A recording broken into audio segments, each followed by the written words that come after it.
তো বন্ধুরা, আজকে আমি যেটা নিয়ে কথা বলবো সেটা হচ্ছে ম্যাগনেট। ঠিক আছে, তোমরা হয়তো বোর্ডে দেখতে পাচ্ছ ম্যাগনেট হচ্ছে দুই প্রকার। একটা হচ্ছে ন্যাচারাল ম্যাগনেট বা প্রাকৃতিক চুম্বক বলা হয়, এবং একটা হচ্ছে আর্টিফিশিয়াল ম্যাগনেট বা কৃত্রিম চুম্বক। তোমরা বোর্ডে এগুলো সরাসরি দেখতে পাচ্ছ। একটা হচ্ছে ম্যাগনেট, ম্যাগনেট দুই প্রকার, ন্যাচারাল ম্যাগনেট বা প্রাকৃতিক চুম্বক বলা হয়, আর হচ্ছে আর্টিফিশিয়াল ম্যাগনেট বা কৃত্রিম চুম্বক বলা হয়। তো এবারে কথা হচ্ছে ন্যাচারাল ম্যাগনেট। ন্যাচারাল ম্যাগনেট নিয়ে আমি কথা বলছি, তারপরে যাবো আর্টিফিশিয়াল ম্যাগনেট। ন্যাচারাল ম্যাগনেট কাকে বলে? প্রকৃতিতে যেসব চুম্বক পাওয়া যায় তাদেরকে ন্যাচারাল ম্যাগনেট বলা হয়। ঠিক আছে, ম্যাগনেসিয়া নামক অঞ্চলে এরকম প্রচুর চুম্বক পাওয়া যায়। কি বললাম?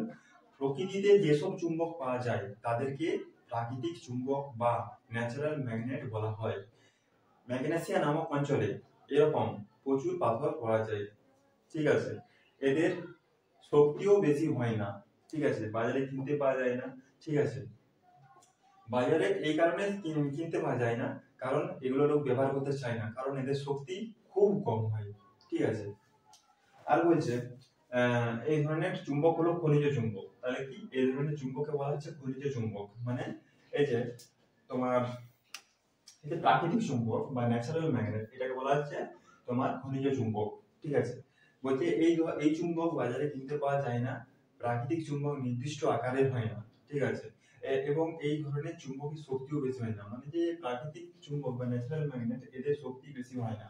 ঠিক আছে, এইটা বারবার তোমাকে পড়তে হবে।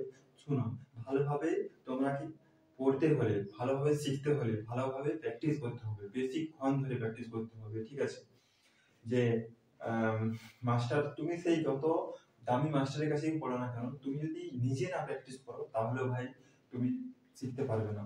তোমাকে প্রচুর পরিমাণে প্র্যাকটিস করতে হবে এবং শিখতে হবে। আর বলছে ম্যাগনেসিয়া নামক অঞ্চলে এরকম প্রচুর পাথর পাওয়া যায়। কি? এই যে ম্যাগনেসিয়া, এই পাথরটা কিরকম হয় জানো? এই যে এরকম টাইপের হয়। ঠিক আছে, এগুলো কেবল টাইপের হয়। ঠিক আছে, নির্দিষ্ট মাপের কিছু হয় না। ঠিক আছে, আর এই পাথরগুলো এরকম ম্যাগনেসিয়া নামক অঞ্চলে এরকম প্রচুর পাথর পাওয়া যায়। এরও নর্থ সাউথ পোল আছে। ঠিক আছে, এরও যেমন নর্থ আছে, এরও সাউথ পোল। একটা ম্যাগনেটের কি নর্থ পোল এবং সাউথ পোল, দুটো পোল থাকে। তেমনি তেমনি ভাবে এরও নর্থ পোল আছে এবং সাউথ পোল আছে। তো এখানে এই ধরনের পাথরকে বলা হয় ম্যাগনেটাইট। ঠিক আছে, এই ধরনের পাথরকে বলা হয় ম্যাগনেটাইট। ম্যাগনেটাইট, এই ধরনের পাথরকে বলা হচ্ছে ম্যাগনেটাইট। আর উদাহরণ হচ্ছে লোড স্টোন, দিগদর্শন, প্রদর্শন প্রস্তর ক্ষেত্রে আমাদের এই ম্যাগনেটাইট বা ন্যাচারাল ম্যাগনেট চুম্বকটা লাগে। কি? Load stone. ঠিক আছে, দিগদর্শন, প্রদর্শন প্রস্তর ক্ষেত্রে আমাদের ম্যাগনেট, ন্যাচারাল ম্যাগনেট এর ব্যবহার হয়। 2 নম্বর হচ্ছে আর্টিফিশিয়াল ম্যাগনেট। আর্টিফিশিয়াল ম্যাগনেটের উদাহরণ হচ্ছে তোমার নিডল ম্যাগনেট। ঠিক আছে, নিডল ম্যাগনেটটা আমি এঁকে দেখাচ্ছি। এটা হচ্ছে নিডল ম্যাগনেট, এটা হচ্ছে আর্টিফিশিয়াল ম্যাগনেট। ঠিক আছে, এটার নাম হচ্ছে নিডল ম্যাগনেট।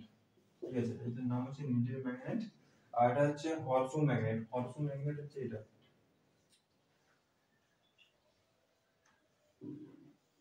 এটা হচ্ছে হর্সু ম্যাগনেট। ঠিক আছে, এইটা এই পাশটা হচ্ছে সাউথ পোল, এই পাশটা হচ্ছে নর্থ পোল। ঠিক আছে, এটারও সাউথ পোল আছে, এটা সাউথ পোল, এটা নর্থ পোল। ঠিক আছে, তো এখানে বার ম্যাগনেট, এটা হচ্ছে সব আর্টিফিশিয়াল ম্যাগনেট, মানে এগুলো সব মানুষ বানিয়েছে। এই ম্যাগনেট গুলো মানুষ বানিয়েছে। এটা হচ্ছে বার ম্যাগনেট। এই পাশটা হচ্ছে সাউথ পোল, এই পাশটা হচ্ছে নর্থ পোল। ঠিক আছে, এটা হচ্ছে বার ম্যাগনেট। ঠিক আছে, এটাকে বলা হচ্ছে বার ম্যাগনেট। বার ম্যাগনেট। ঠিক আছে, এটা হচ্ছে নিডল ম্যাগনেট। Needle magnet.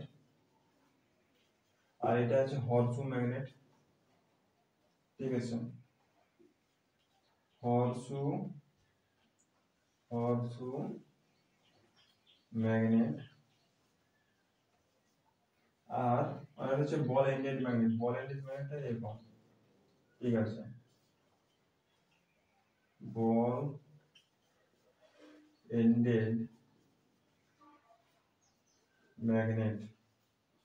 বল এন্ডেড ম্যাগনেট, এটাকে বলা হচ্ছে বল এন্ডেড ম্যাগনেট।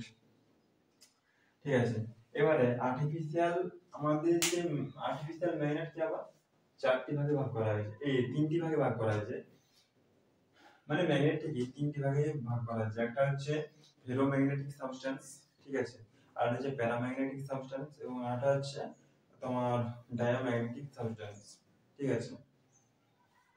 তো এখানে চুম্বকের ধর্মগুলি কি কি? চুম্বকের 1 নম্বর হচ্ছে আকর্ষণীয় ধর্ম। চুম্বকের আকর্ষণ ধর্ম আছে বলে চুম্বক লোহা, নিকেল, কোবাল্ট প্রভৃতি ধাতুকে আকর্ষণ করতে পারে, ঠিক আছে। এগুলো হচ্ছে ধর্ম এর। তারপরে আরো আছে, ঠিক আছে,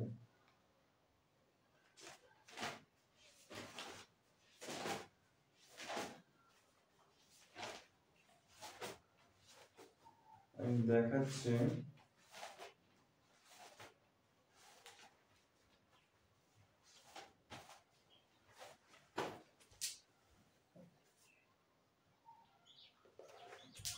তো বন্ধুরা, এই আর্টিফিশিয়াল ম্যাগনেটকে আমি দুটি ভাগে ভাগ করা হয়েছে, ঠিক আছে। একটা হচ্ছে তোমার টেম্পোরারি ম্যাগনেট, এবং আরেকটা হচ্ছে তোমার পার্মানেন্ট ম্যাগনেট, ঠিক আছে।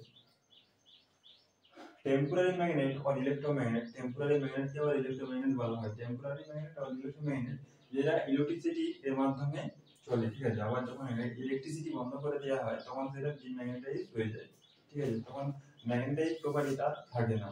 টেম্পোরারি ম্যাগনেট আর ইলেক্ট্রোম্যাগনেটের ক্ষেত্রে এটা হয়। তো আমাদের ম্যাগনেটকে বললাম আমি তিনটে ভাগে ভাগ করা যায়। একটা হচ্ছে ফেরোম্যাগনেটিক সাবস্টেন্স, একটা হচ্ছে প্যারাম্যাগনেটিক সাবস্টেন্স, এবং আরেকটা কি বললাম, আর হচ্ছে ডায়াম্যাগনেটিক সাবস্টেন্স। তো ফেরোম্যাগনেটিক সাবস্টেন্স কোনগুলো? ফেরোম্যাগনেটিক সাবস্টেন্স হচ্ছে যেগুলো খুব স্ট্রংলি ম্যাগনেটাইজ হয় সেগুলোকে ফেরোম্যাগনেটিক সাবস্টেন্স বলে, যেমন লোহা, নিকেল, কোবাল্ট প্রভৃতি। এগুলো হচ্ছে খুব স্ট্রংলি ম্যাগনেটাইজ করা হয়, ঠিক আছে। তারপরে হচ্ছে প্যারাম্যাগনেটিক সাবস্টেন্স। প্যারাম্যাগনেটিক সাবস্টেন্স কোনগুলো? প্যারাম্যাগনেটিক সাবস্টেন্স যেগুলো খুব স্লাইটলি বা খুব হালকা ভাবে ম্যাগনেটাইজ হয় সেগুলোকে প্যারাম্যাগনেটিক সাবস্টেন্স বলে, যেমন কি এয়ার, অ্যালুমিনিয়াম, কপার। এগুলো হচ্ছে প্যারাম্যাগনেটিক সাবস্টেন্সের উদাহরণ। তারপরে হচ্ছে ডায়াম্যাগনেটিক সাবস্টেন্স। ডায়াম্যাগনেটিক সাবস্টেন্স হচ্ছে যেগুলো আকর্ষিত হয় না বা আকর্ষণ করতে চায় না সেগুলোকে ডায়াম্যাগনেটিক সাবস্টেন্স বলে, যেমন wood, bismuth, water, sulphur, graphic. এগুলো হচ্ছে ডায়াম্যাগনেটিক সাবস্টেন্স, ঠিক আছে।